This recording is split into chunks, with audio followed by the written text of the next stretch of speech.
Estamos examinando o livro Provérbios. Hoje vamos tratar do capítulo 5. E ele fala de um tema bastante controverso, ligado à prática do adultério. E pelo que nós examinamos o texto de Provérbios, não me parece ali estar implícito algum tipo de alegoria. Ele está tratando mesmo da traição que um homem pode fazer com a sua esposa em relação a se envolver com outra mulher. Para nós compreendermos melhor esse tema, eu peço aos irmãos, me permita o Senhor, examinar aqui no capítulo 2 de Gênesis alguns aspectos sobre a criação do homem e da mulher. Por que o adultério é uma coisa tão grave? Seria só por causa da família? Do risco em que haveria do homem acabar destruindo a sua família por se envolver com outra mulher? Parece que não é só isso. Há uma coisa mais grave.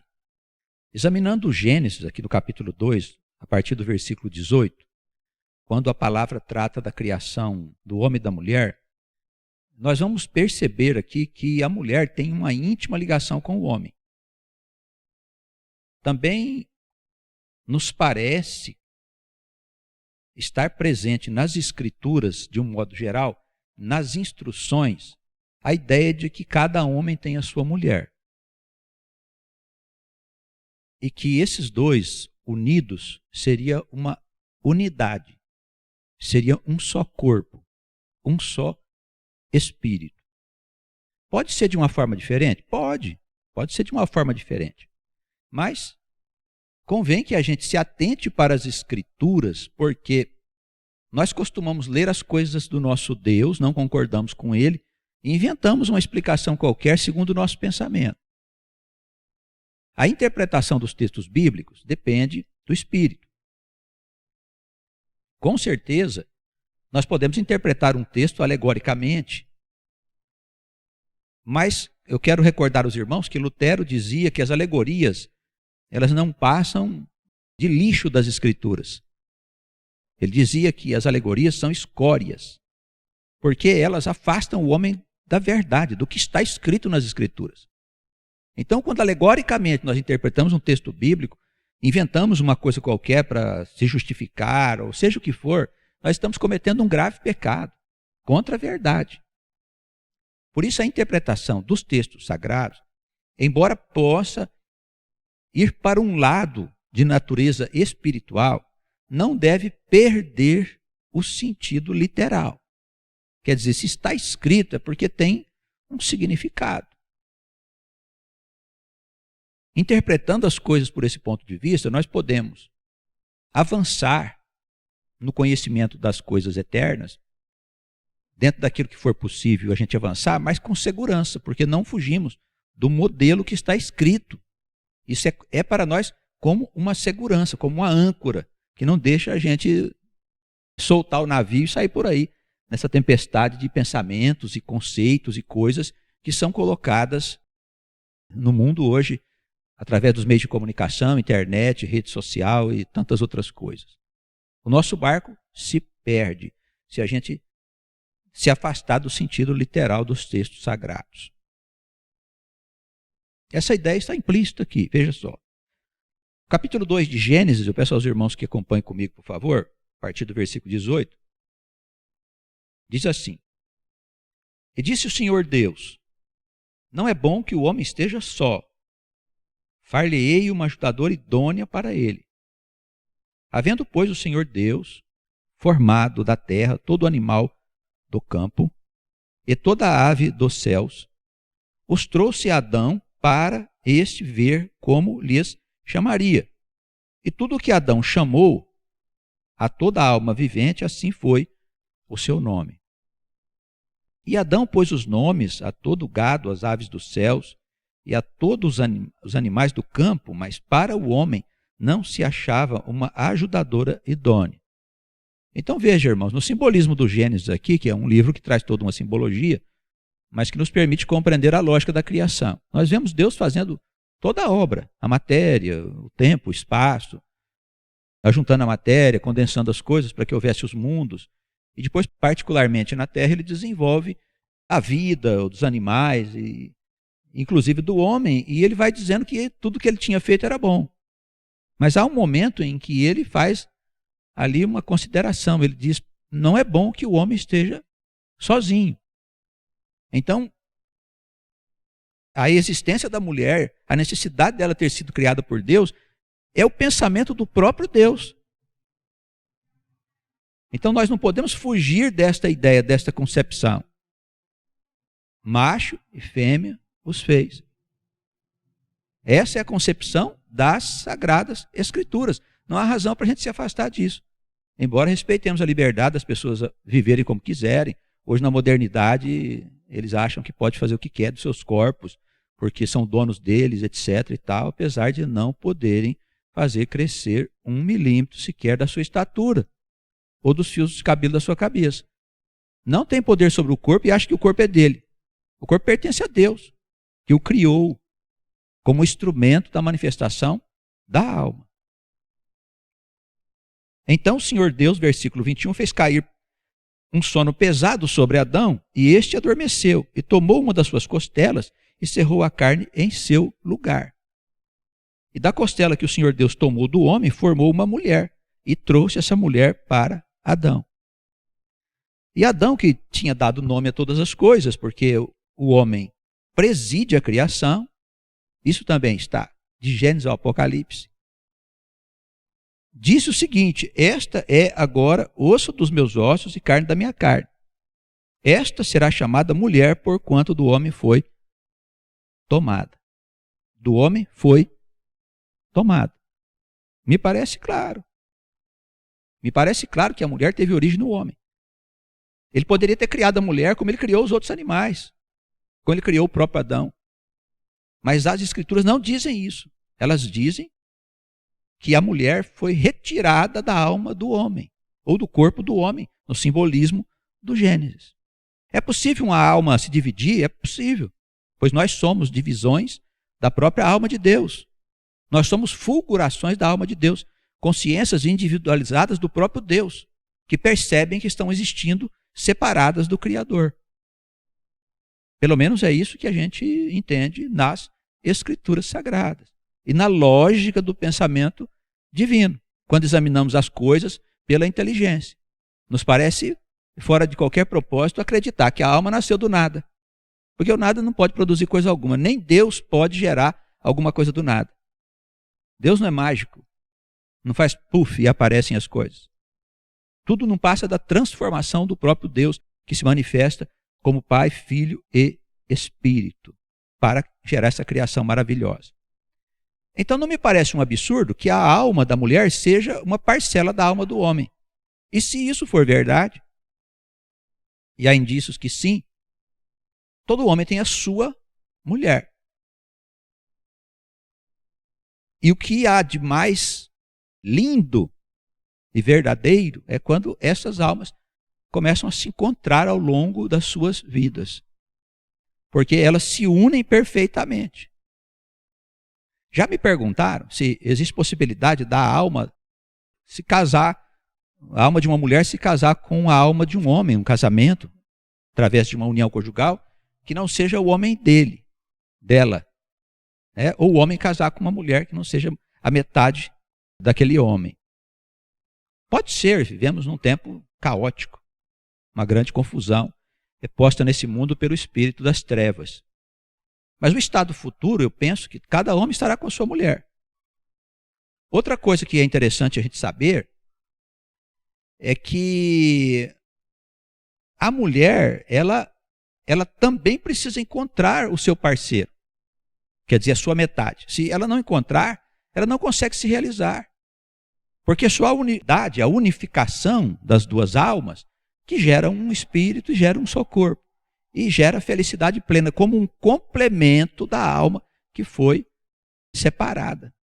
Por isso a mulher, ela figura como uma ajudadora do homem. As Escrituras são machistas?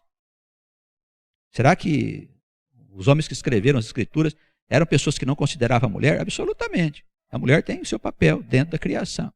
Não é o papel que as feministas querem. Quer dizer, esse negócio de feminismo é tudo produto de um tempo de loucura, de uma sociedade que não sabe para onde está indo.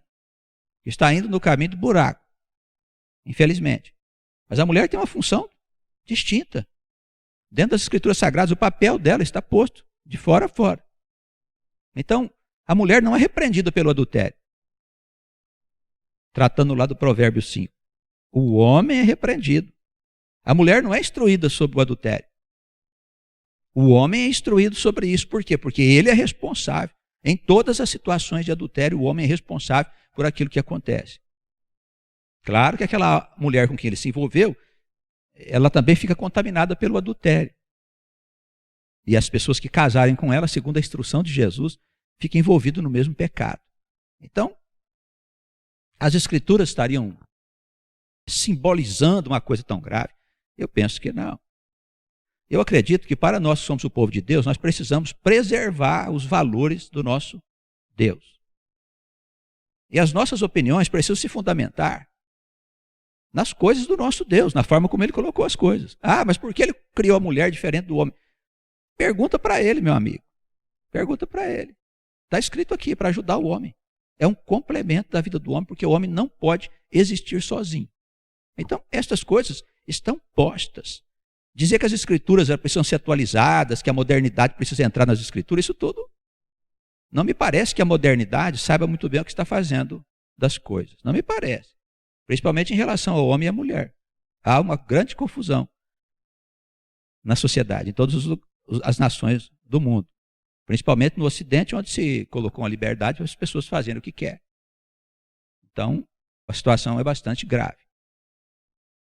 Muito bem.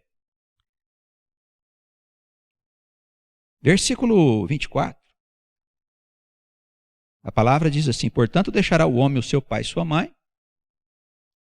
e apegar-se-á à sua mulher. A sua mulher, não é uma mulher, é diferente. A sua. Quer dizer, o homem tem a sua mulher. Poderia estar tudo certo? A mulher que está casada comigo, que está casada com você, poderia ser a sua metade? A minha metade? Não estaria nada errado, a não ser os solteiros que não se casaram ainda, fora da ordem natural das coisas? Eu penso que sim, pode ser que não, mas eu penso que sim. Eu penso que cada homem que casou encontrou a sua metade. Ele pode até não viver bem com ela. Por que ele não vive bem com ela? Porque os interesses de Deus não estão postos. As pessoas vivem mal a vida conjugal porque não consideram o Senhor. Não consideram a palavra de Deus. Vive sem amor, sem dedicar àquela pessoa que está ali perto, que é metade dele, que é a sua alma, é o seu próprio ser. Paulo dizia, é a mesma carne. Ninguém odeia a própria carne. Então, a gente vê uma série de casamentos conflituosos, separação, etc. E pode parecer que está tudo errado, talvez as pessoas não tenham casado certo. Será mesmo que nessa criação de Deus tem alguma coisa fora do lugar? Será? Isso nos dá, irmãos, nos dá uma ideia da gravidade da separação conjugal. Da gravidade. E principalmente do adultério. Que é um crime de consciência. Você está pecando contra você mesmo. Contra a sua carne. Então o adultério ele gera um conflito dentro da alma muito grande. E se Jesus não entrar como elemento moderador, Jesus é o elemento moderador porque é intercessor, né, intercede por nós que cometemos adultério. E não deixa que aquele conflito se apodere de nós e destrua a nossa vida. Ou nos lance nas regiões de sofrimento. No inferno, na morte. Que são as regiões dolorosas que existem após a morte do nosso corpo físico. E é por ali as almas vão se elas estiverem em pecado, em conflito. Então nós temos Jesus que é o nosso moderador, é aquele que se apodera da nossa vida e ele controla essas transgressões, se nós formos sinceros, se nós estivermos arrependidos e não voltarmos a fazer aquilo que nós fizemos. Ele controla todo este mal até que a gente estabeleça em nós um estado de segurança. Mais uma coisa aqui para a gente voltar lá em Provérbios, nós iniciarmos o estudo. O capítulo 3 começa dizendo que havia uma serpente. E essa serpente era a mais astuta de todas as alimárias do campo, todos os bichos que o Senhor Deus tinha feito. Isso é outra coisa que os teólogos ficam aí acusando o diabo de todo o mal do mundo. História. Quem criou ele foi Deus. Está aqui, ó. Ela era a mais astuta de todos os animais que o Senhor tinha criado. Então é essa serpente que tenta quem? Ela faz a tentação através de Eva. Para que haja o rompimento da alma com Deus. Aí aqui em cima, disse a mulher, a serpente, versículo 2, do fruto das árvores do jardim comeremos. Mas do fruto da árvore que está no meio do jardim, disse Deus, não comereis dele, nem nele tocareis, para que não morrais. Então a serpente disse à mulher, certamente não morrereis, porque Deus sabe que no dia em que dele comerdes, se abrirão os vossos olhos, e sereis como Deus, sabendo o bem e o mal. E viu a mulher que aquela árvore era boa para se comer, e agradável aos olhos, árvore desejável para dar entendimento. Tomou do seu fruto, comeu e deu também ao seu marido, e ele comeu com ela. Seus olhos foram abertos, eles perceberam que agora existiam separados de Deus, porque havia um conflito entre a ordem de Deus e a vontade da alma. Então a alma se separa de Deus e começa a sua experiência na criação.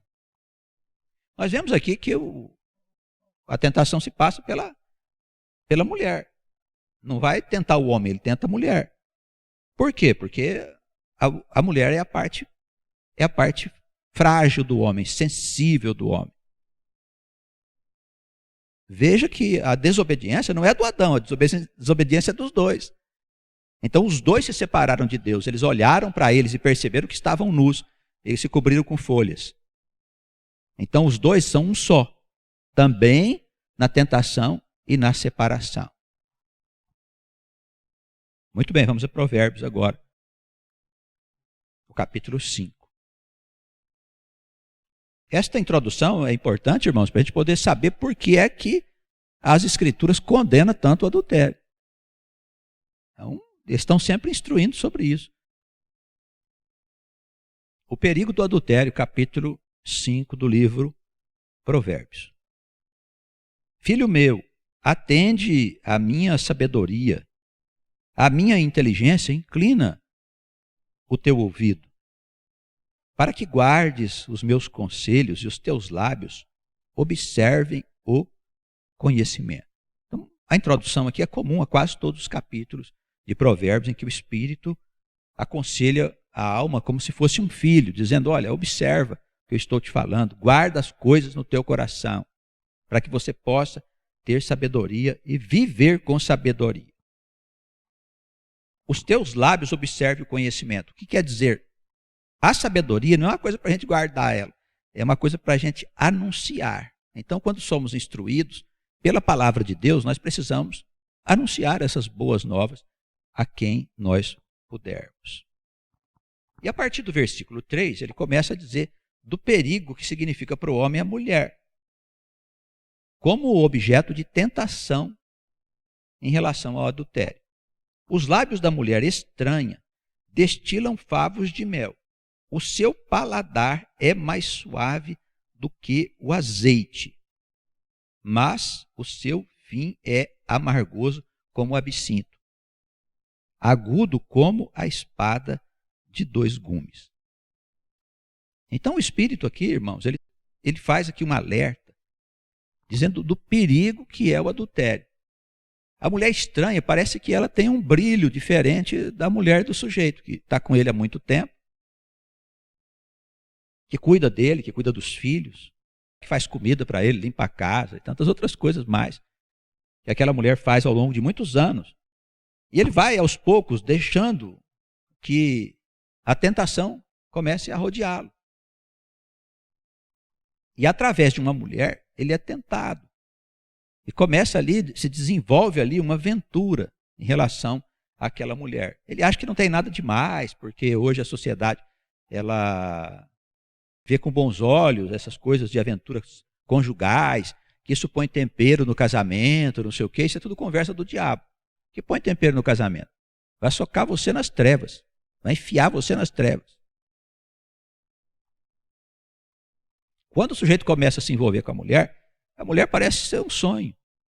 É um sonho. Por quê? Porque o diabo está por trás. Pode ser a mulher mais feia do planeta. Ela fica bonita que só. E doce como mel. Aí o sujeito fala, achei, né? Só que o resultado disso é o quê? A palavra diz aqui, ó, o seu fim é amargoso como o absinto. Não tem nada mais amargo que o tal do absinto. É como se você fosse ferido com uma aguda espada de 2 gumes. Então, a consequência do adultério, embora no envolvimento pareça que é uma coisa maravilhosa, boa, etc., a consequência ela virá.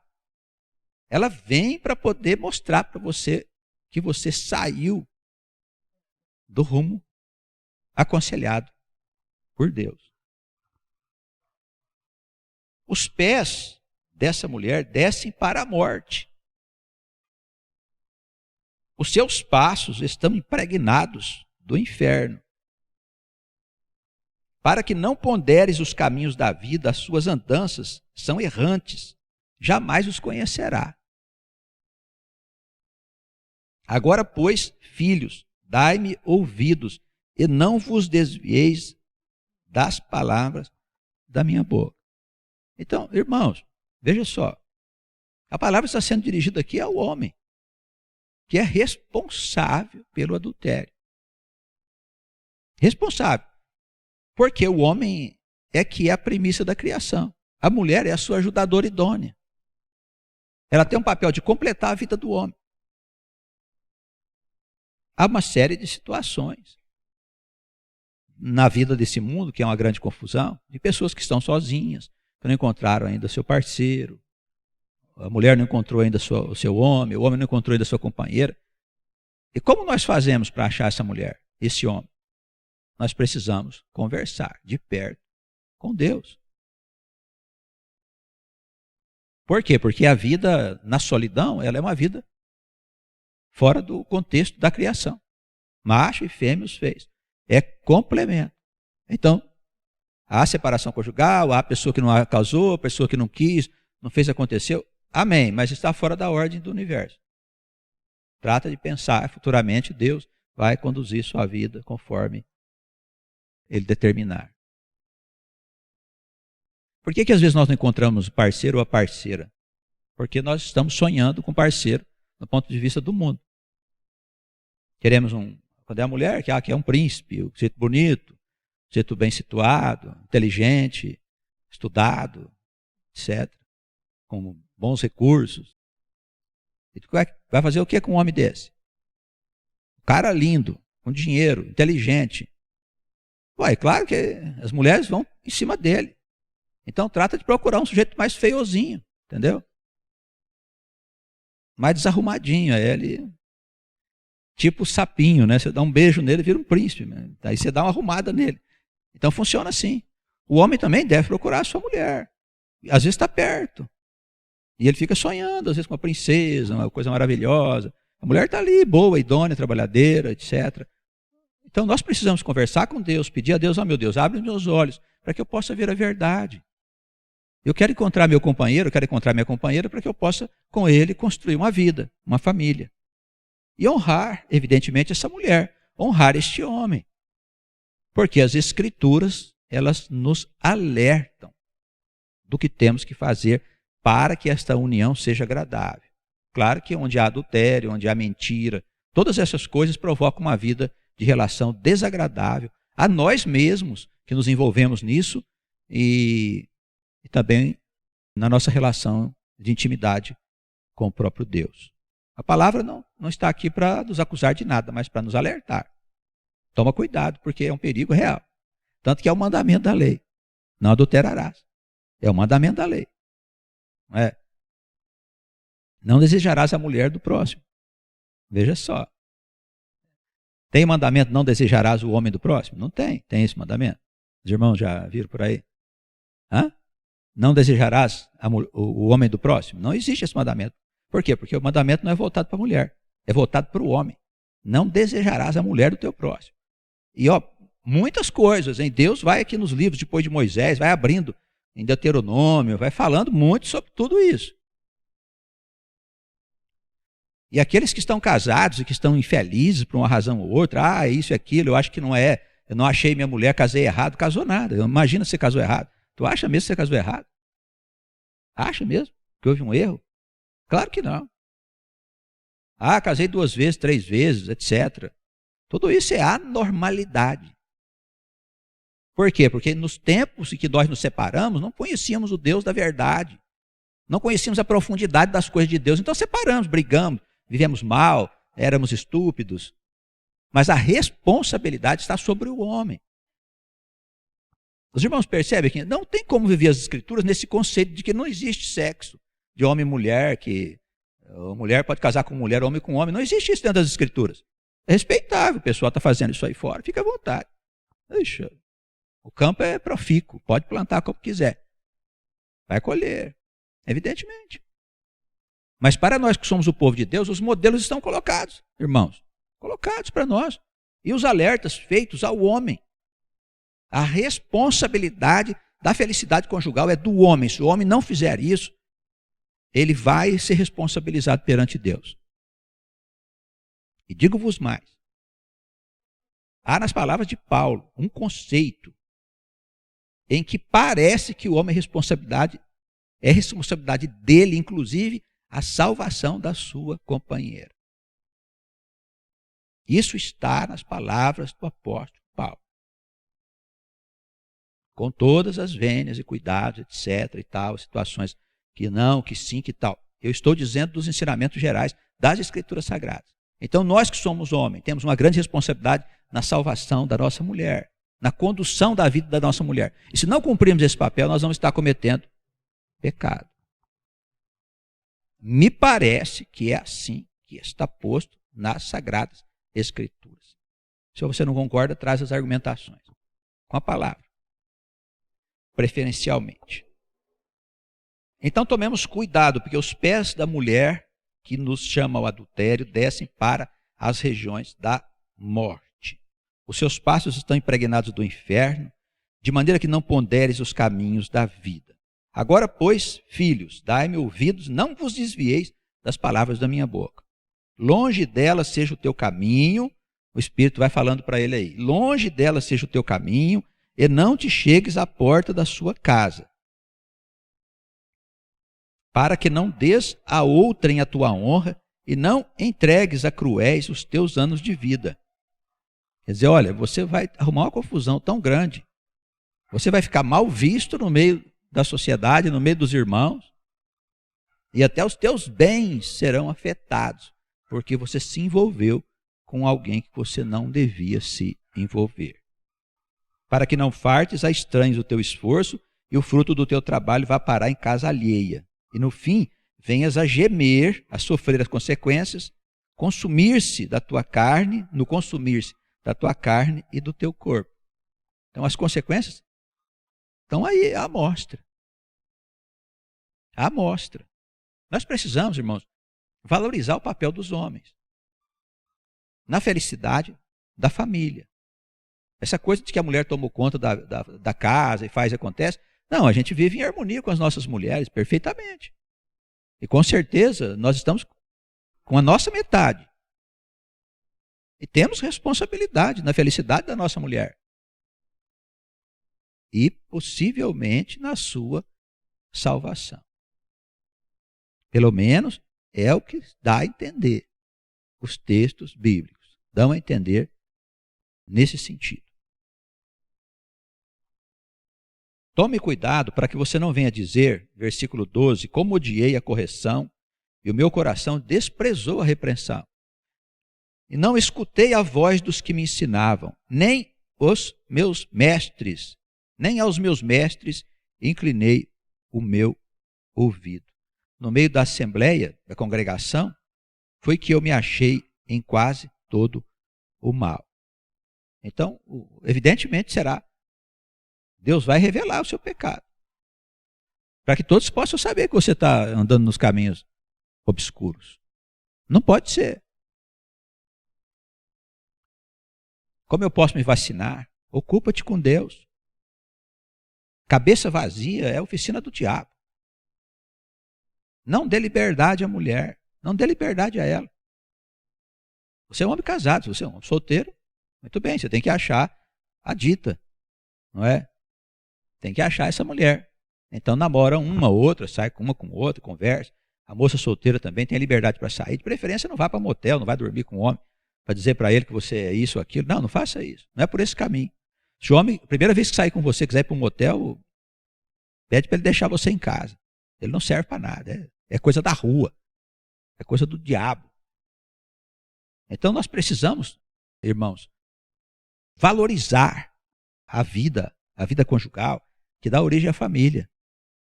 Sabendo que Deus espera de nós que uma postura de honra. Uma postura de honra, de seriedade, de honestidade. Não abre espaço, o homem casado não abre espaço para a mulher. Para qualquer tipo de coisa, de liberdade, de brincadeira, qualquer coisa desse tipo. Não faça isso. Porque o diabo entra lá no circuito. E aí se ela entrar, pronto. Aí a mulher vai ficar bonita, o beijo dela é doce, que nem o mel, etc, etc, etc. Pastor, é grave? É claro que é grave. É claro que é grave. Soa na boca dos profetas, não adulterarás. Está em todo lugar.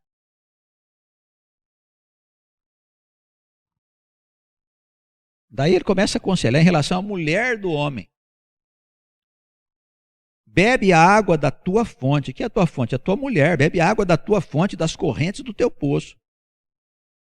Derramar-se-iam as tuas fontes por fora e pelas ruas, os ribeiros de água.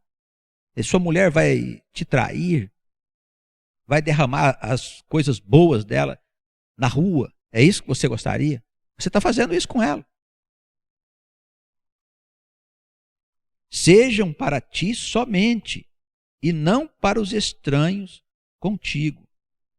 Seja bendito o teu manancial e alegra-te com a mulher da tua mocidade.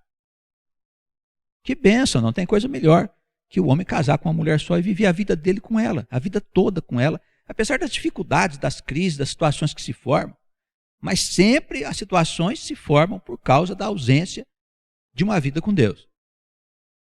Desobediência, estupidez, grosserias, falta de amor, falta de Deus, falta de convivência com o Espírito do Senhor. Irmãos, eu tenho comigo a convicção de que o homem é responsável pela felicidade da sua casa. Ele não pode acusar a sua mulher de ser desleixada, de ser isso, de ser aquilo. Conversa com ela, é a tua metade. Se ela é desleixada, é que uma parte sua é desleixada. Pois conversa com ela, se entenda com ela. E assim outras coisas que naturalmente fazem parte da nossa experiência. Mas bem-aventurado aquele que casa com uma mulher e vive a vida inteira com ela. E não se deu a outras mulheres. Os que se deram, que se arrependam e não se envolvam mais. Essa é a instrução do Espírito. Graças a Deus nós temos a Jesus, né, que pode nos ajudar com as nossas transgressões. Mas se você puder não transgredir, é melhor. Quando você estiver no meio da congregação, que significa no meio dos santos, como é que vai ficar a sua carona? Não é verdade? Tá bom, o Senhor te perdoou, tal, mas rapaz, trabalhão que você deu, não é verdade? As instruções estão postas para nós, estão colocadas aqui com toda clareza. Alegra-te, pois, com a mulher da tua mocidade. Ela é como uma serva amorosa, gazela graciosa.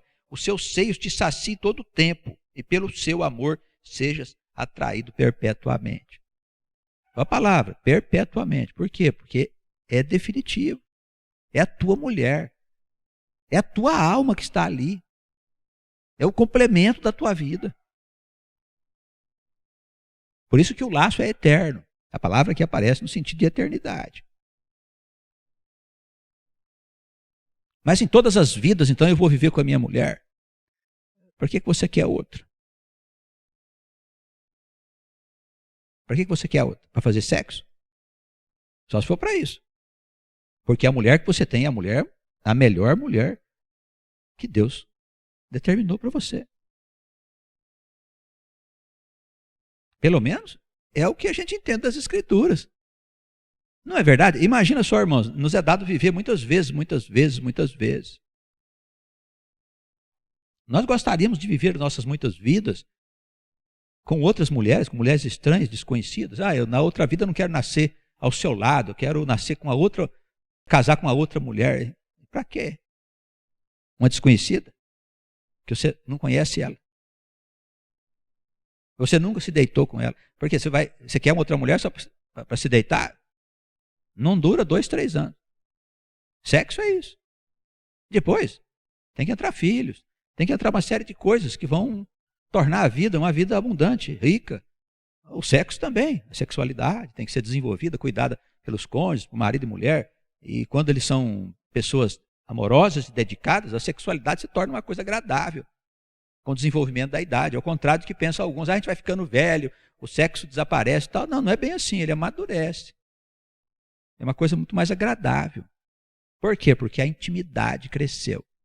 É intimidade. Por isso que o sexo é uma coisa que nos leva a encaixar perfeitamente um no outro. Amém? Então não pode ser 2 mulheres, não pode ser 2 homens, no ponto de vista das Escrituras Sagradas, do ponto de vista de Deus.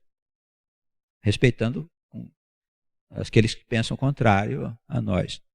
Né? Que se entenda com o nosso Deus depois. São filhos do Altíssimo também. Porque, filho meu, versículo 20, te deixarias atrair por outra mulher e te abraçarias ao peito de uma estranha. Olha as considerações que ele faz, uma coisa maravilhosa, irmãos. Por que você se deixaria envolver por uma mulher estranha? Qual a razão? Essa é uma pergunta que nós homens temos que fazer se cometemos adultério. Temos que fazer essa pergunta a nós. Por que nós nos envolvemos com essa mulher? Qual a razão? A resposta sempre é sexo, não tem outra razão. Não é verdade? Porque qualquer outra coisa que nós podemos fazer com uma pessoa com quem a gente tem simpatia, empatia, seja na igreja ou fora dela, a gente pode fazer sem deitar com a pessoa. Os irmãos concordam comigo ou não? Não é verdade?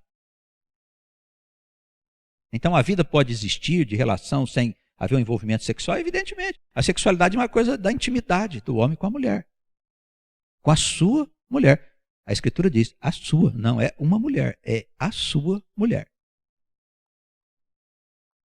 Davi teve não sei quantas mulheres, Salomão teve não sei quantas mulheres. Olha, não usa o passado e o atraso da humanidade para justificar os seus pecados, não, porque Jesus veio. Depois que Jesus veio, a gente não tem o que dizer. Porque ele disse, se você pensar na outra mulher, você já cometeu adultério. Palavra do Senhor. Então nós precisamos ver a gravidade destas coisas e saber que o Senhor só quer mesmo o nosso bem. Então, por que, filho meu, te deixarias atrair por outra mulher e te abraçarias ao peito de uma estranha? Eis que os caminhos do homem estão perante os olhos do Senhor, e ele pesa todas as suas veredas. Quais são os nossos caminhos? As coisas que nós fazemos, irmãos. O Senhor está de olho, e ele põe na balança tudo que nós fazemos. Eu gostaria de deixar claro aqui aos irmãos, o pessoal depois vai assistir no vídeo, que a gente respeita todas as posturas éticas e morais e considerações, etc. Nós sabemos que há uma série de situações que a alma vem impregnada de necessidade de viver de uma ou de outra maneira e que muitas vezes essas condutas desagradam ao nosso Deus, contrariam as regras gerais da criação. Mas é um problema da alma com Deus. Ela não está assim à toa. Há uma razão para isso. Então nós respeitamos a todos como irmãos.